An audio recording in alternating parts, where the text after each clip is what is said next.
ओम श्री गणेशाय नमः। ओम श्री परमात्मने नमः। सभी गीता प्रेमी साधकों को सादर प्रणाम के साथ जय श्री कृष्ण।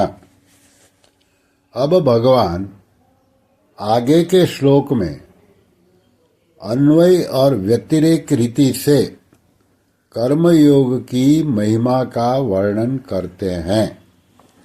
अध्याय 5 श्लोक क्रमांक 12।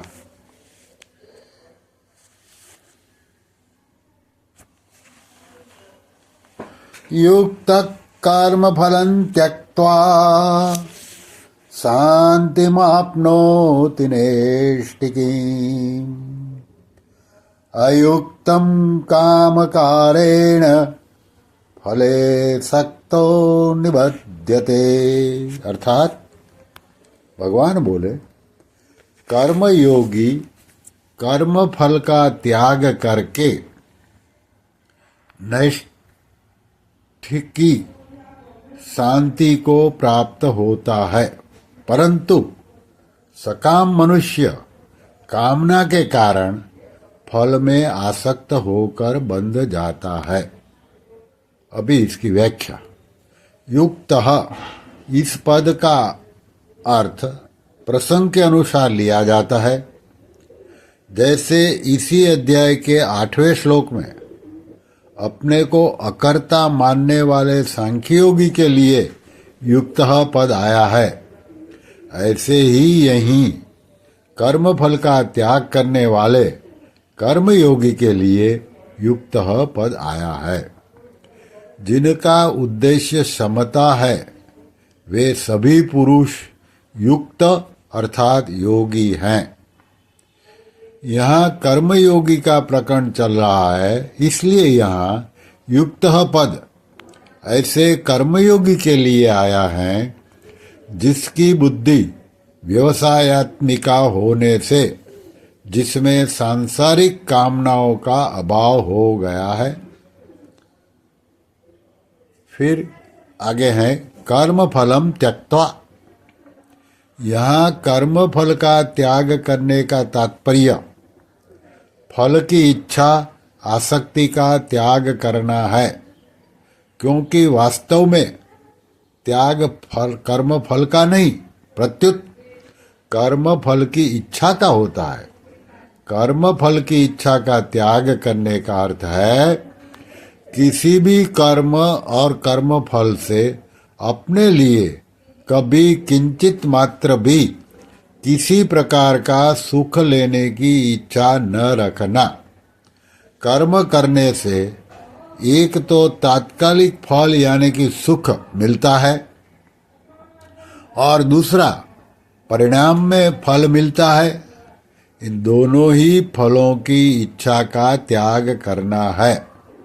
अपना कुछ नहीं है, अपने लिए कुछ नहीं करना है और अपने को कुछ नहीं चाहिए।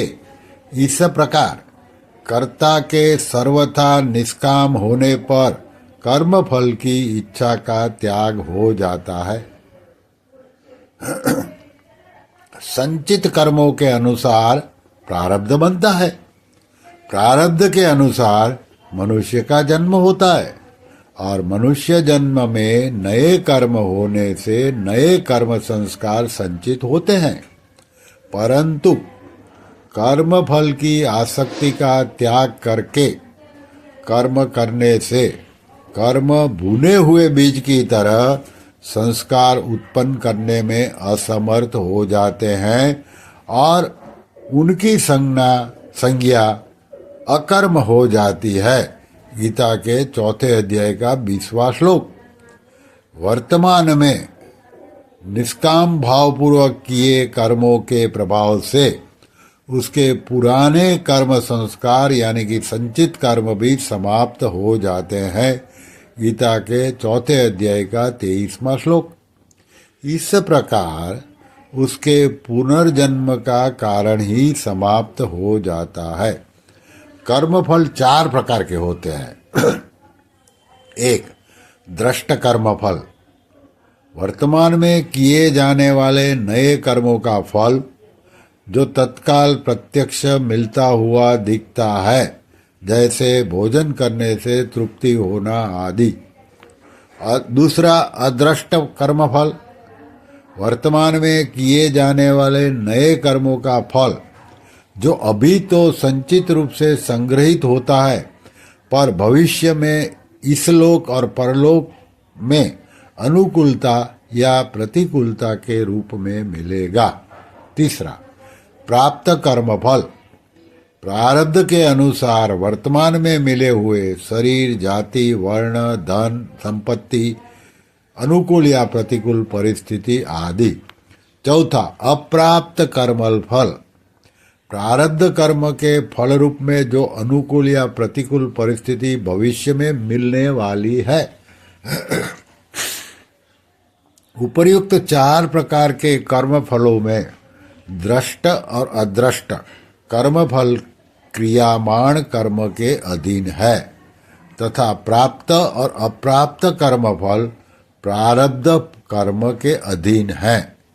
कर्मफल का त्याग करने का अर्थ है दृष्ट कर्मफल का आग्रह नहीं रखना तथा मिलने पर प्रसन्न या अप्रसन्न न होना, अदृष्ट कर्मफल की आशा न रखना, प्राप्त कर्मफल में ममता न करना तथा मिलने पर सुखी या दुखी न होना, और अप्राप्त कर्मफल की कामना न करना कि मेरा दुख मिट जाए और सुख हो जाए।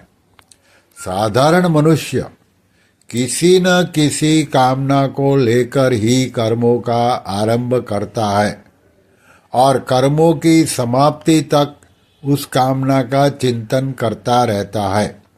जैसे व्यापारी धन की इच्छा से व्यापार आरंभ करता है तो उसकी वृत्तियां धन के लाभ और हानि की ओर ही रहती हैं कि लाभ हो जाए, हानि न हो।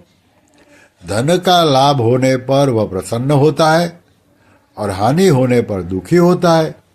इसी तरह सभी मनुष्य स्त्री, पुत्र, धन, मान, बढ़ाई आदि कोई न कोई अनुकूल फल की इच्छा रखकर ही कर्म करते हैं, परंतु कर्मयोगी फल की इच्छा का त्याग करके कर्म करता है। यहाँ स्वाभाविक प्रश्न उठता है कि अगर कोई इच्छा ही न हो तो कर्म करे ही क्यों?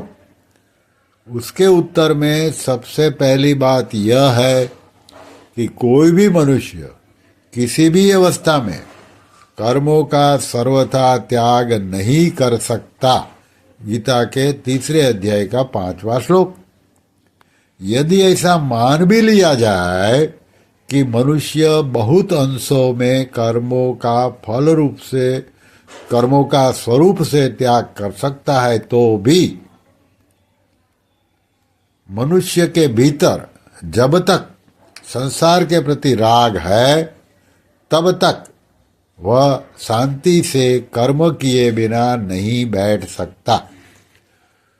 उससे विषयों का चिंतन अवश्य होगा जो कि कर्म है। विषयों का चिंतन होने से वह क्रमशः पतन की ओर चला जाएगा। गीता के 2 अध्याय का 62वां 63वां श्लोक। इसलिए जब तक राग का सर्वथा अभाव नहीं हो जाता तब तक मनुष्य कर्मों से छूट नहीं सकता।